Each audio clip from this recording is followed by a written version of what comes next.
All right, well, let's move on to our tier list. We're about to do our definitive preseason NBA tiers. Let's jump into the darlings of the NBA, the Oklahoma City Thunder. Mhm. The darlings of NBA Twitter, anyway. A lot of people have the Thunder coming out of the West, but even more people have the Thunder as the favorites for the number one seed. I think that's fair. They were a very good team last year. They were the one seed last year. They added Isaiah Hartenstein. They traded Josh Giddey for Alex Caruso. I think they'll still be, say, a top five defense, no question, because they have Dort, they have Caruso, they have Chet. I think Chet got kind of snubbed in the DPOY voting. Like I would have expected a higher finish for him. Not that he should have won, but I think that he took that team from a 12th, top 12 defense to a top five, and I think they were third in defense last year. They were pretty close to third in defense last season. My questions about what it's going to look like next year are really about the offense. I got into like a little bit of an exchange with almost friend of the show, Matt Moore, about what Isaiah Hartenstein doing would change the or what his presence on the team on the floor would do to change the offense and the shot profile of the team. They don't have like a super impressive profile. They just didn't last season. They were 16th in rim frequency, 24th in mid range. That's because they took a lot of mid ranges, and then 18th in 3-point frequency. So you want to be higher for threes, and then you want to be taking fewer mid ranges. But it was fine because like Shea was a mid range master. Like they were making a bunch of their threes. They were very efficient at the rim. So they just had high efficiency in every area of the floor as a team. I'm still trying to figure out if Hartenstein will help the shot profile. I don't think he'll make it worse because they'll probably be taking more attempts at the rim just because he'll get a lot of offensive rebound putbacks. He'll be able to apply rim pressure just with him on the roll. They'll probably use him in the dunker spot some, which is something that I wanted them to do with Chet Moore. And we saw towards the latter end of that series against the Mavs, it was very effective to have a lob threat there so that it was harder to help on Shea's isolations, on his drives, etc. But I don't know by how much he's going to help the shot profile. And I do think that Josh Giddey did help them just generate lots of layups just because of his playmaking. They had they were 5.6% higher rim frequency with Giddey on the floor than off, which led the team among the starters anyway. I think it was actually Micic that led the team, but he didn't play a ton of minutes for them in terms of the on-off with rim frequency. But I do think, again, Hartenstein can help with that. But does it matter if their shot profile doesn't improve if they just continue to shoot the shit out of the ball? Nope, because they're good. Exactly. J-Dub, he had a rough second round in the playoffs, but he's going to continue to develop. We already think that he is incredibly good. He's going into his third year. He's probably going to be primed for a most improved player award. These things tend to be about a year late. Can you Go ahead. explain the Matt Moore thing to me? Because does he just like is big on the Thunder and he's tired of Yeah. like Nuggets fans like. Oh, so I wasn't actually even ragging on them. I think he had commented something about whether OKC was being overrated next year because he was trying to like pull things back. And then I said that I wonder if iHeart's going to help their shot profile, but I think he thought that I was like criticizing what iHeart would mean to the offense. Like I don't actually think iHeart's going to hurt the offense. Like I think it's just going to change what they do because I don't think if you have iHeart like camping out in the paint unless they're using him in the dunker spot, like I said, or rolling a lot, that Shea's going to get quite as many like isolations and like pull-ups in that mid-range that are like clean like he tends to do, but it'll change the shot profile. And he's going to give them second chance looks for other really good players. Exactly. So it's exactly. Like, and I think he's a high IQ player. He can pass. They can use him as a hub. There's lots of things that they can do with him. It's just a question of like, okay, well, how are they going to use him and how long will the adjustment take? Because it is a different look than they used last year where it was pretty much all five out. Maybe he just kind of supplants those big Jalen Williams minutes where they were basically using Jalen Williams as kind of, sometimes he was off ball like catch and shooter, but they used him as a hub a fair bit as well. My question about how far should we expect this team to go, because this tier list is about expectations. Are they too young still? it was interesting going back in the history because the Oklahoma City Thunder have actually been the youngest team in the league by average age every season since the 2020 to 2021 season, except last year, which was their best season, right? Not that it was because of the older players on that roster, because it was like Micic and whoever else that were kind of dragging up that average. But this season, again, they're about to be the youngest in the league and tied for the youngest with the Utah Jazz, who are definitely not going to be in this tier, right? There is some precedent for it in the Right. 2015 Warriors, who Yeah. were this was a young core that won a title with an MVP caliber guard in Steph Curry, right? They are actually the 2015 Warriors, the only team in the top 10 since 1980, in the top 10 of the youngest championship cores. So like all of the other super young teams won their championships before 1980, which was over 40 years ago. I think some people put it on experience how much the young players on that team struggled with shooting in the playoffs compared to the regular season last year. Because, like we said, they could shoot the shit out of the ball, and that's how they got the 1 seed, but that didn't end up translating when they got to particularly the second round of the playoffs. I don't know whether to attribute that to their youth / inexperience in playoff settings, Hmm. or because I think they need a an athletic slasher who can cut to the rim because they don't really have that archetype on their Could team, and that Alex was something. Caruso kind of fill in that a little bit? He's not really a slasher. He's a catch and shooter, right? Okay. Okay. And he's not somebody you want dribbling the ball for extended periods of time. And that's the other thing. Like, again, I've mentioned this before. They got rid of Giddy. They didn't replace the ball handling. Yeah. I mean, it kind of hurt the Nuggets. That's what I'm saying. I'm like, no one's talking about this in the case of the Thunder. But last year, all anyone could talk about is the fact that their only ball handlers, the Nuggets' only ball handlers, were Jamal Murray and Reggie Jackson. But now it's really just Shea and then Cason Wallace. Yeah. And he could take a leap. I don't know. Absolutely, he could, but he does seem like a more defensively oriented point guard and who can shoot. Like, he can Mm, shoot the shit out of the ball. Like, I yeah. never want to give that guy an open look. And he's going to have a lot of defensive responsibility as well. So, how much ball handling are they going to give him? It was just an issue that they also faced in that second round that they not only did not address, but got rid of the only other one that they had on the team, which is fine, but they didn't replace that function. So that's just another question I have about them. And yet they're in this A tier because they have everything else going for them.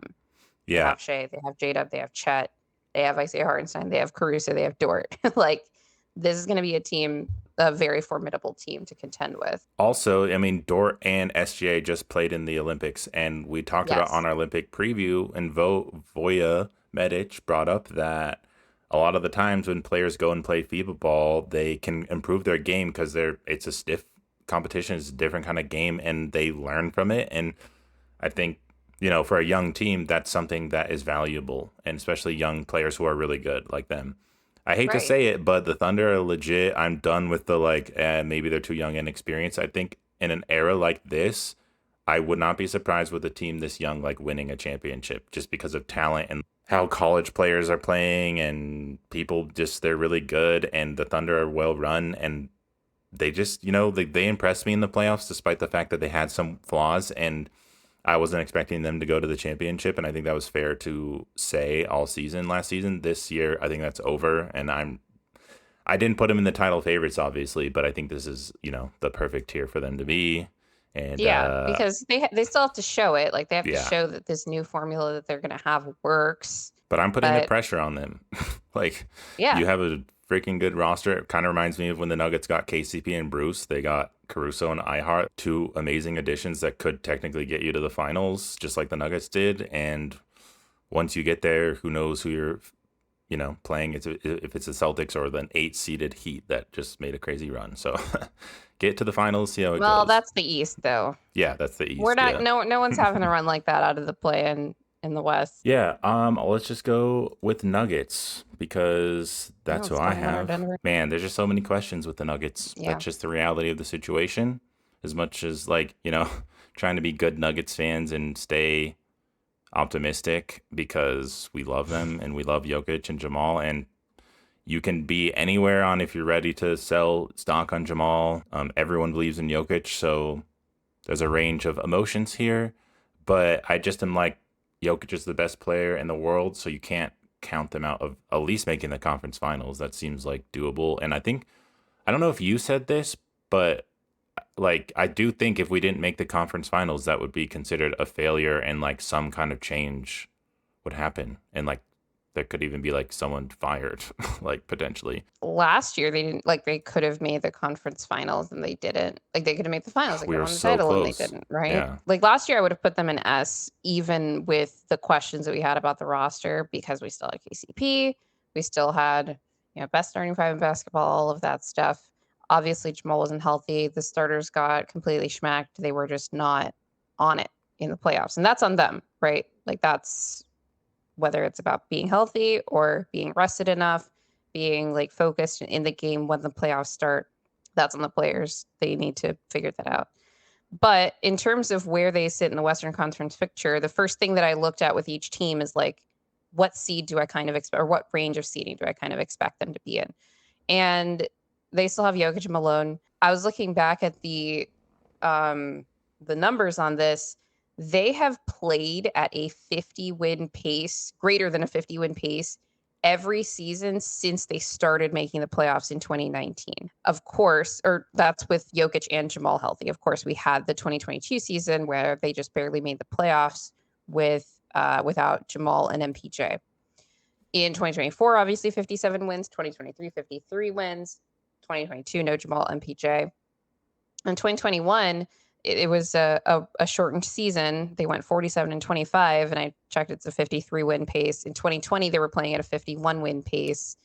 And in 2019, they made the playoffs with 54 wins. So effectively, since they started making the playoffs, when you have Jokic, Jamal, and Malone coaching them, they are guaranteed a top seed. So I'm like, okay, they're going to finish somewhere in the top four. The West is also as maybe the most competitive it has ever been, right? So that's why Mhm. I'm not going to guarantee them, say, top three, but I do think that they can make that.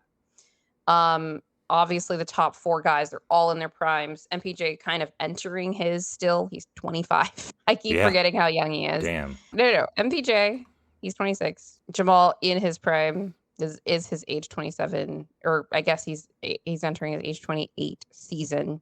Jokic is not yet 30 until like the end of this regular season, so that's good. Well, can I just say, Yeah. when we won the title, people, there was like a lot of narratives about the Nuggets being younger. Yeah. AG's young, relatively. Jokic is not Exactly. 30. Yeah. Jamal and MPJ are young. They got this core. Like, they're going to be, around for a long time, which is true. We're going to be around. We just don't know what around means yet. But we've very quickly gone to like this other I narrative where know. it's like, whoa, they're getting up there in age. So Ryan Blackburn has this really, I think, a good term for it, where it's basically the core's competitive half-life is up, Right. in that their like prime window, we are past halfway through that now. And once you get to the other half of that prime window, like you start to see some decline, all this stuff. It's a little different because like MPJ is still on the younger end. Like Jamal is like really just entering his prime right now. Like um for and it differs by position too. I think Jokic is probably, because like just bigs and centers in general, and AG as well, because so much of his game relies on his strength, his athleticism, all of that, uh, are closer to like the end of that, like halfway through like your kind of peak years. And yeah, like in sports, like this stuff just disappears in an instant. You could be on top of the world, and then I think part of it is also that the league has gotten better. Like I talked about this yesterday online, where the reason I see the Nuggets as having diminished their standing is because so much, particularly in the West, has gotten better, and they've clearly gotten worse, not by a lot, but by enough that they are no longer like head and shoulders better than everyone else. But I see them as firmly in the mix of that like top tier, right? And you could say that the way you look at the core, um, being like 29, like that also used to be like kind of young, right? But the NBA has actually gotten younger over the years. I think it's some of the youngest it's been in over 50 years, because it used to be kind of young in like the 60s also, which is probably why you had all those young champions. And that's like athleticism, skill. It's like all of this stuff to where what it takes to be seen as kind of like peak. Like these guys are going to be like the questions are different now. Even though you have players like the Stephs, the LeBrons, the KDs that are playing like well into their um Very old 30s years. Yeah. at a high level, I don't really think anyone expects Jokic to maintain like this kind of level into like that kind of longevity, in large part because he's a center. Like that's just Hmm. that just doesn't happen. And also, yeah, his game doesn't rely on his athleticism, but there's a certain like baseline you have to be able to maintain. And I think He's very for him, physical. it's He's a not going to very be. physical player. So it's Yes, like, yeah, that I exactly. Like wouldn't there's like more wear I wouldn't be and mad if someone like was questioning it as much as I love Jokic. And he sure. who knows? And that's after you get past the question, which, people like to speculate on, like, how long is Jokic even going to want to play in the NBA? And I'm like, well, if the max contracts go up to like 80 million a year, that's a lot of incentive to I stay. know. I like that.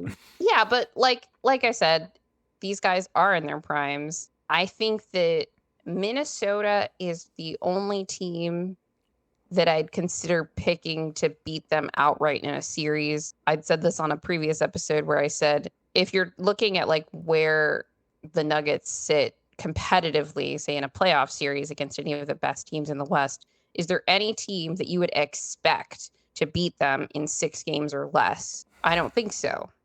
I think even Minnesota, I'm like, that's a coin toss series because we just saw a coin toss series because it went to 7 games. And so because of that, I don't see them as any worse than any of the other teams that we're going to have in this tier. Yeah. Well, I think Minnesota beat us, but we also beat ourselves. So I sometimes think like we're like every team has this. We're not unique in that where you something happens or you don't play the right way or something with the chemistry is off or you're exhausted from being played too much, whatever it is. Like there are things you can do that shoot yourself in the foot. So it's obviously complicated. And I don't know. I'd have to see how the Nuggets and Thunder play in the regular season to see like what I think about that. But like they're so I talented mean, that maybe they could just talent their the way. Houston Rockets kicked our butts last season. Yeah. Do you think that they'd beat us in a playoff series? I think there's a potential that the Thunder could still beat us. I just don't know how that'll work out. They have a lot of good defenders for Jamal. Yeah, that's the other thing with the whole conversation with like them in their primes is like, can we expect any of them to get better? And if yes, how much? You know? MPJ is kind of the only one of Yeah, the four that exactly. you could expect to get better. You could Yes. expect Jamal to become more consistent, Right. especially in the regular season, because if, we were talking about, oh, what if Jamal wants to try to make it all NBA and like get a supermax? If he did that, first of all, dynasty's over Yeah. because that having 2 supermax contracts, I think the Celtics are the only other team that do that. Actually, no, because Booker and Beal, I think, are both on supermax contracts. But second of all, if he does that, we're gonna win the 1 seed because when Jamal plays well, we play at we win games at a ridiculous clip. Yep. That's what I it wouldn't is. want that. Like I would want him to pace himself reasonably, not like he normally does, through the regular season so that he is rested and healthy and all of that for the playoffs. Another reason to just extend the man. Right. Because they don't want him working himself to the bone just to not make all NBA, really, and not being ready for the playoffs. But Okay. anyway, anything else you want to say about the Nuggets? Nope. All right. I love them. That's all I have to say. Next team. Love them too. All right. I have the Wolves in A tier. I think you do too. Is that Yeah. right?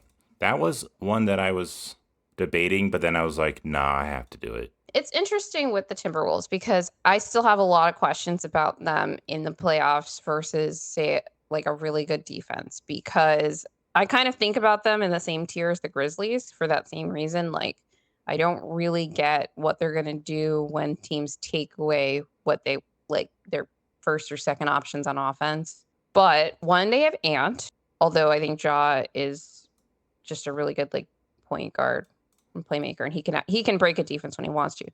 But also their defense is so good, like it's a game breaking defense, Mm-hmm. as we saw unfortunately. Mm. Against almost any team, they could be a game-breaking defense. I think that they actually could have been a lot more effective against the Mavs than they were in the Western Conference Finals last year, and they made it there. Like, they beat the defending champions in 7 games, like, nerves of steel, really, because after the Nuggets go up 3-2 after you start with a 2-0 lead in that series, like, you could see another team, like, folding, but, like, that team has nerves of steel, like, they've got the moxie for it.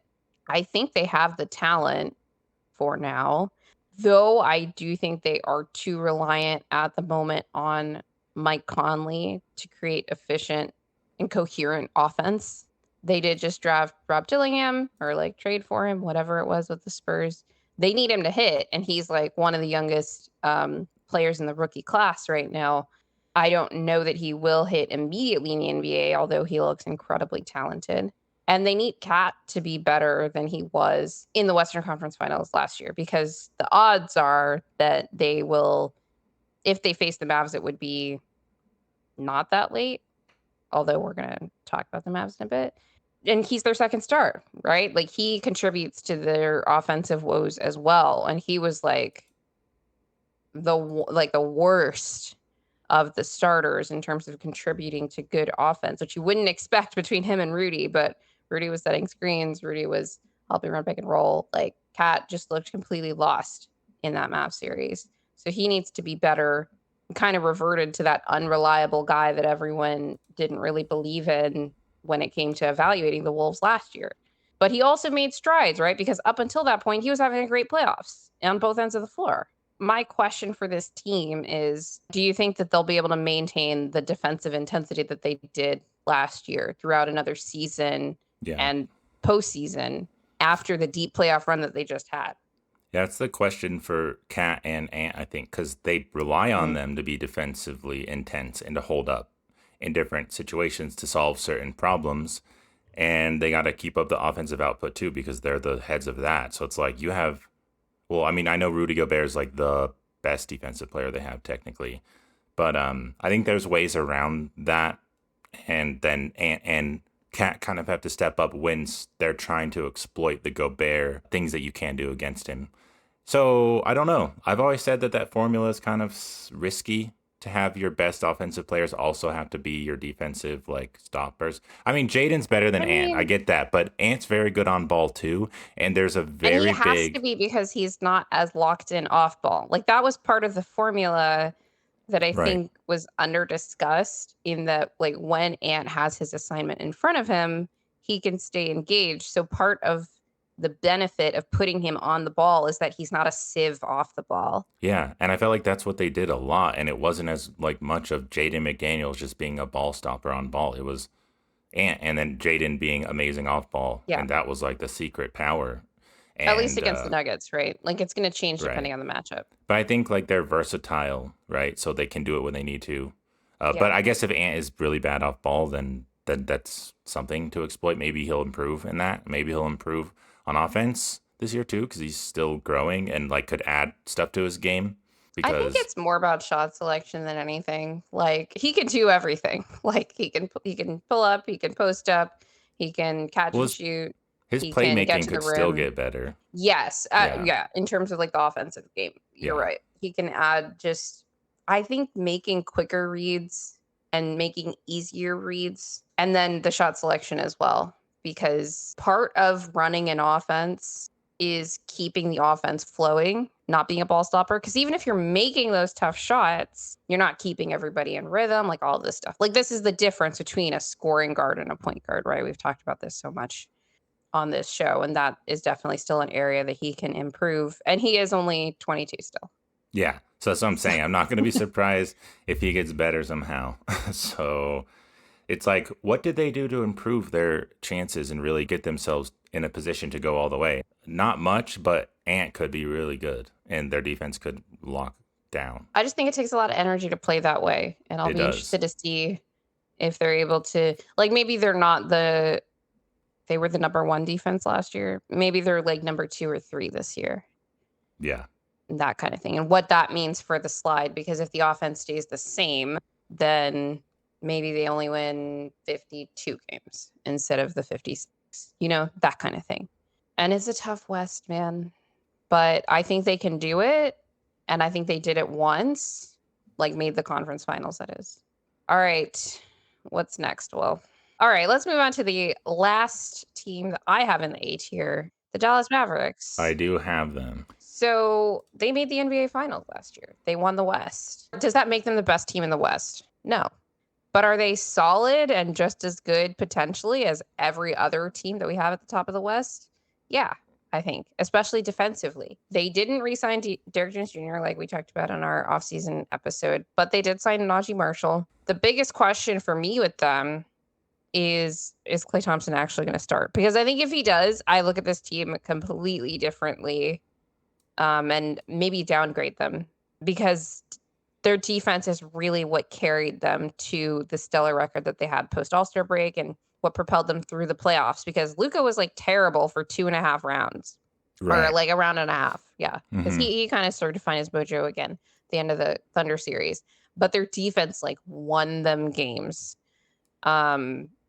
Even when like Luka was shooting like 30% from the field kind of games.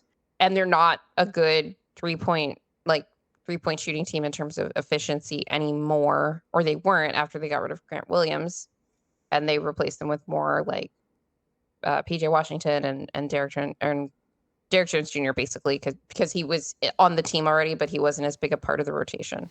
But if you add Klay Thompson, obviously you get the shooting back. But the Mavs had like a top offense early in the season, but it wasn't translating to being a top team in the West, right? They were fighting to get out of the play-in post All-Star break, because there was that play-in mix where the difference was like 2 games between like 6 teams, between like the fifth seed and like the 9 seed. The difference is like 2 games for a really long time, right? So they had to claw their way out of that, and they managed to do it.